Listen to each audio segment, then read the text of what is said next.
Folks, the trigger has officially been pulled and the countdown starts now. One of the largest shipping companies in the world just announced they are laying off some 10,000 of their employees as demand for shipping across the globe collapses. And not only that, but they just reported that their profits dropped 94% in the third quarter. A complete disaster. We will discuss exactly how global trade is collapsing right now and how that has historically tended to predate massive economic bloodshed, and how it tends to act as the first trigger for markets to wake up and start reassessing everything, especially when this happens right before the biggest shopping season of the year starts, heading into November and December. Secondly, we're going to discuss how markets overall are in a very contrarian rally as they have been in the process of bouncing back from their correction lows and are now testing a change of direction above our red directional SMA line. I'm going to dive into the history and the stats of this and how to profit off it without being deceived by the big money, which tends to try to deceive the little guy like you and I again and again and again. Thirdly, I want to give you a rundown on our latest idea, LIXT, which we have been emailing to our free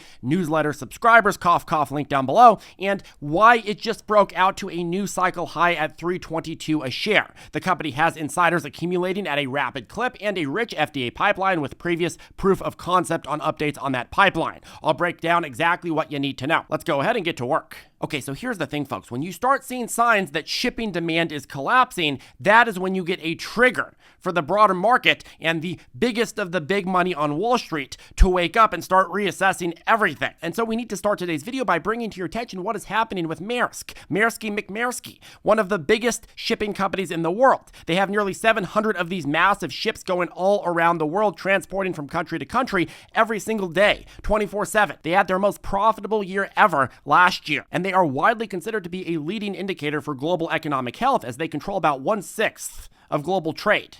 They are one of the biggest companies in the world. Oftentimes they are the biggest, but they are competing back and forth with another company. Some of their most well-known regular customers include Amazon, Walmart, Unilever, Disney, Microsoft, Nike, H&M, but probably if you can think of any company that needs global transportation, well, they've likely continuously worked with them, very much depend on them, or have worked with them in the past. But that is now changing fast. On Friday, their stock plunged 18% as they announced they are going into cost-saving mode, canning some 10,000 jobs in total. Ship and Bunker reported that the company saw a 93.7% slide in its profits in the third quarter amid the wider slump in the container markets. What is happening here, folks, is that Maersk not only had this massive profit drop, but they also had their revenue get cut in half.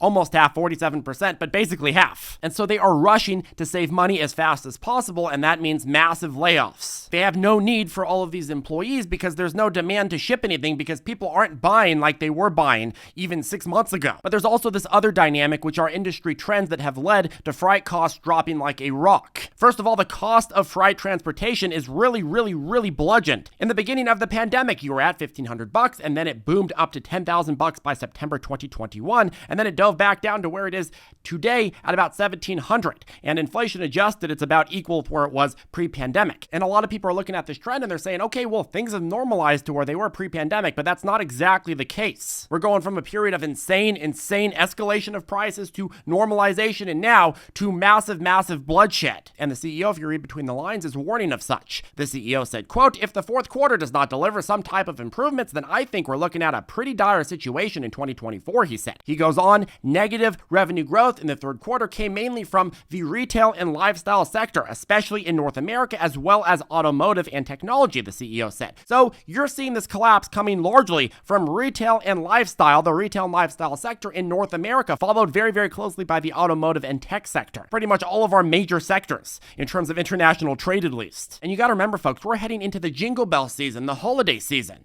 That is when shipping should go through the roof. That is when everybody's going out and doing holiday shopping. They're buying this and that and this and that, mostly goods, and that's all supposed to be transported around the world. But if you're looking at them laying off all these employees before the holiday season even gets into gear, well, that's a whole other story. You got to remember, folks, this company works with everybody, and this company is in constant contact with nearly all of the major retailers in the United States, anyone that needs to ship in the United States or around the world. And so if they are laying off ahead of this holiday season, well, that means that they are hearing from their partners all over the place that expectations heading into the holidays and into the end of the year and into the beginning of next year are very low. Okay, now Number 2, market. So every single time I make a video warning about the downside risks of the market, well, it seems that markets look at that video and they're like, okay, let's go ahead and follow the Charlie curse and contrarian trade. But in any case, markets have been on their most consistent rebound attempt since the cycle's downtrend started at the end of July, with the current trend trying to break out past previous recovery attempt highs and breaking above our red directional SMA line, trying to signal a upward direction reversal. Now, since the latest breakout of war in the Middle East, of course, we've been talking about how a lot of big money is signaling or is actually positioning a move out of the broad market and into some certain other areas of equities and bonds and commodities. But over the last week, you've seen a lot of those trends actually reverse. Markets are flipping fast, and I don't think it's just the Charlie curse. In fact, I actually think that the calculus might be explained by this historical trend. From Business Insider, quote, since 1950, November is on average the strongest month of the year for stock market returns, and November through December is the strongest 2-month period on average for returns, according to LPL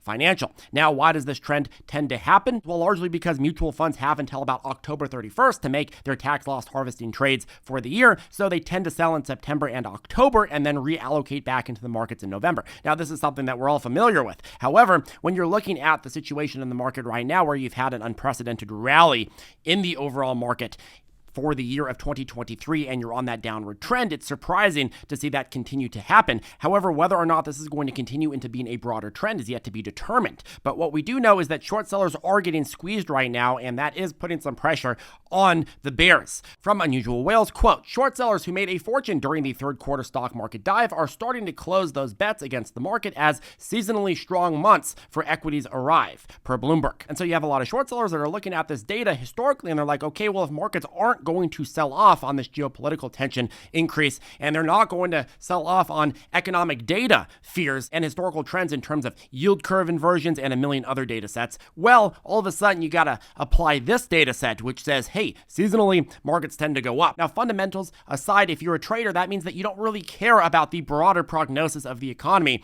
in regards to where you're positioning. What you really care about is trading with the trend. And so if you're looking at this in terms of trend indicators on the chart, well, a break above both our red directional SMA line as well as previous cycle highs does signal a change of a trend on a technical chart basis to the upside. That said, again, from a fundamental basis, it's very, very difficult to believe in this rally. This Middle East conflict is likely going to get worse before it gets better, and it won't take much for this rally to be subdued again, especially considering underlying economic data isn't exciting and rates will stay higher for longer. Even without the geopolitical issues, I mean, you're in the situation where a lot of the growth of these companies is going to be blunted. It seems to me at best this market is going to be bouncing up and down within range for quite some time, as it has done for much of the last 2 years. You get big periods of sell-offs and big periods of recovery attempts, but it just basically bounces within range. On the bright side, though, OVX, which tracks oil volatility and future expected price changes, is in a discounted range. I've been pretty clear that my thesis on oil is that prices are going to go up, and that means that a lot of funds are going to have to hedge against that. And if you look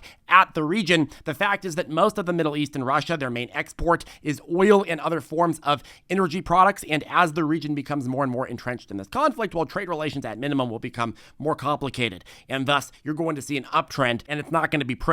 And that's not just me saying that, you're seeing that from a lot of analysts right now. Okay, next trade idea. So for those of you who are subscribed to our completely free email reports, link down below, that first link down below, well, you've been getting our emails on LIXT. We sent out the original email on Thursday night after the after hours close, and essentially the argument for this idea was that in LIXT you have a company with a rich pipeline in the FDA trial process, previous spikeability proof of concept on the progress for this pipeline. For example, the pre-trial results they reported earlier this year resulted in about a 73% run. And at the same time, they have been brewing lovely momentum in an ascending triangle over the past trading days, which can oftentimes be a pretty aggressive self-fulfilling prophecy, right? And those are the reasons why we sent out this email via email blast on Thursday night. And as of the last trading day on Friday, it broke out into yet another new cycle high, further affirming this idea and the potential here. So what exactly are we looking for next year, Charlie Toe? Well, I'm looking for another large breakout Monday or Tuesday to hold the overall momentum in this ascending triangle. level. And if you do your due diligence on this company, you'll find very, very quickly